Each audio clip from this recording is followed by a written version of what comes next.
Did you know that 9 out of 10 smart car owners die in their car before leaving the parking lot? That's a fact. That's science. Well, kinda. That's about as much science as this is. I got invited. Will you join me? Let's see. Millions are going to be there, apparently. Are you going to attend? I don't know. Let's see where we're going. Oh, look at that. That guy looks like, oh, yeah. It's Jesus. If you live in Lynchburg, you get used to this shit. The whole town is Falwellville. They own everything. They run everything. Don't have much control over that. I am going to talk to you briefly about an article I haven't read yet and my opinions on it before I've read the article.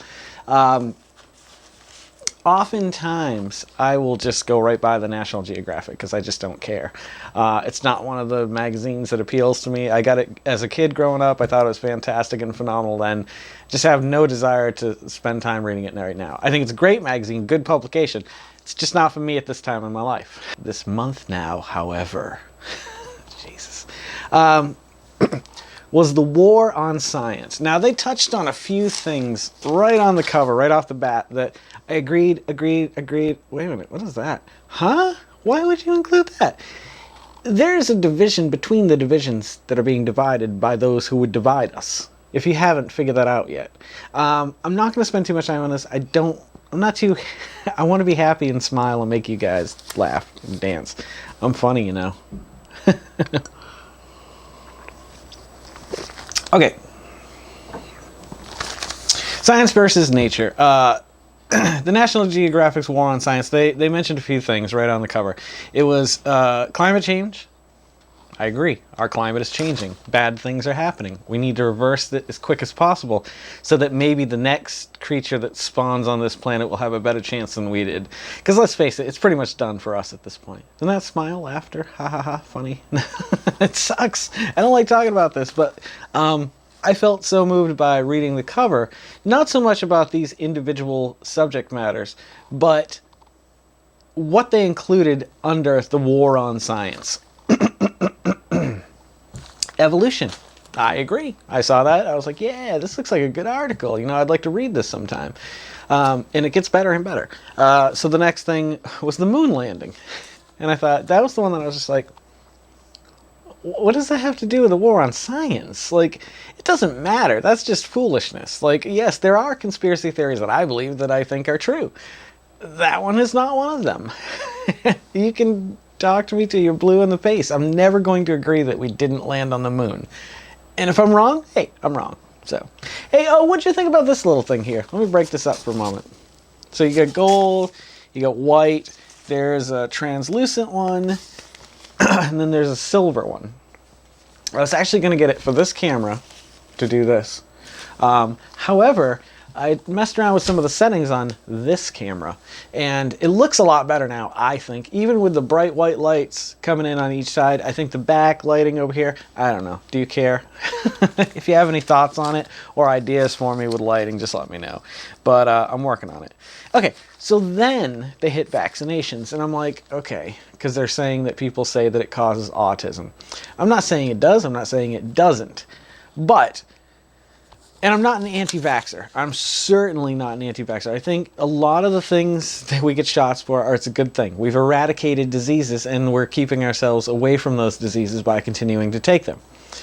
But I just don't think that we should just be taking shots because the doctors say. I think everyone should be informed and read about the things that you're having your kids take shots about. And if you don't agree with it, then talk to your doctor about it, or talk to a friend about it, or talk to somebody who may know about it. Talk to people on both sides of the fence on this one, because I don't know what's right anymore.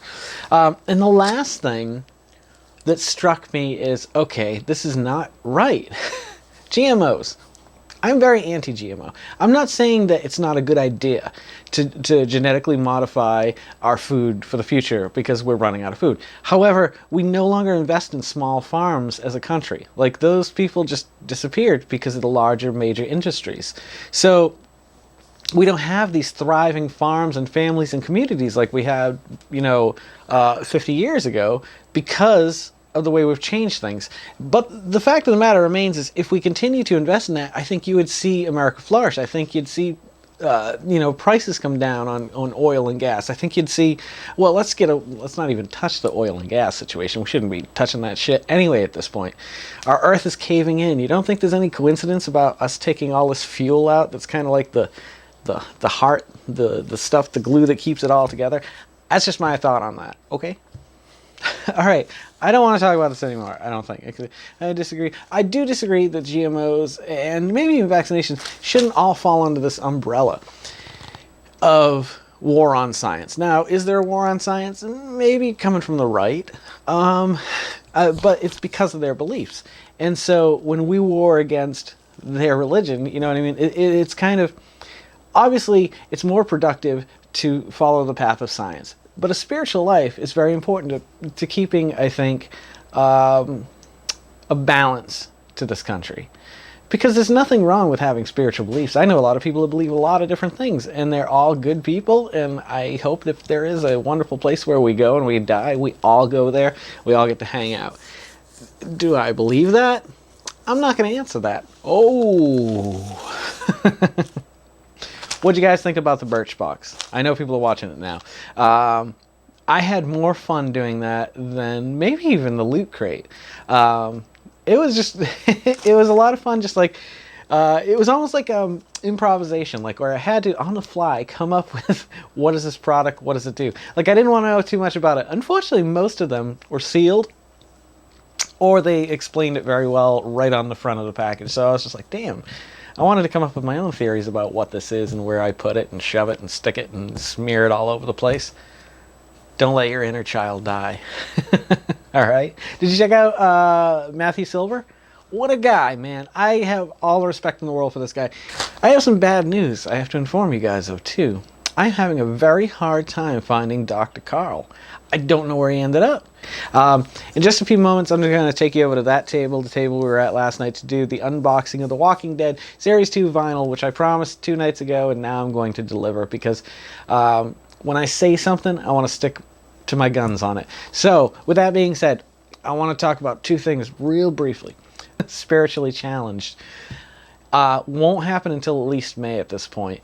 Vic is too busy with school and what he does at the time, but when he gets out of school, he'll have all summer. So I think that might be a good starting point for both shows, because there's no way on earth I'm going to be able to scout, locate a good place to record, figure out lighting and power and stuff like that. But it is a work in progress, and I want to stick to my guns on this one. So it's going to happen. It's just... give me at least another month before you start seeing these. But I want to do some fascinating things. And we've got another Loot Crate, I'm sure, that's going to be coming up in a week or 2. We're going to be doing these Walking Dead figures and stuff like that. So I hope I will see you, because there's going to be millions of people there. It's going to be crazy. I'm going to see you on that side of the table in just a minute. You're actually not on the table. There's a table between the table and the other table. It's a small table. Surprised that I was able to. It's an interesting, really weird setup. Let me do this for you guys. This will be fun. I've never done this before. So what you see is me sitting in this black chair with this backlighting and my guitar right next to me, maybe some books and a speaker. But I want to show you what I see, because what I see, I'll do a picture-in-picture. I've never done that on the show before. Okay, so what I see is this. Hopefully my... oh no. Is it going to record? Yeah, okay. So, you see this, you see that. And then, okay, so there's a window over there. There's Chief Ted Neely. I got to meet him. Great guy. And here's light number 1. Little lamp. And so here's the little table that I did my first unboxing on. And there is the camera, my main camera tonight, which usually I use the other one as the main. Here is my White Russian tonight. Okay, tonight is just the, what do you call it? Zombie Apocalypse vodka with the, just regular Kahlua. The nice Kahlua. Here's my Snowball mic. And here's the now secondary camera tonight. Hi, how you doing? This is kind of funky, huh? With just a small tripod. And here's the second light right here. Isn't that funny that there's that much shit everywhere behind the scenes? There's the table I was at last night, my SG on top. There's the backdrop that I love so much. And then there's the the other monitor, which I'm using actually to monitor myself. I've got the monitor here and here. So, yeah, that's what I see.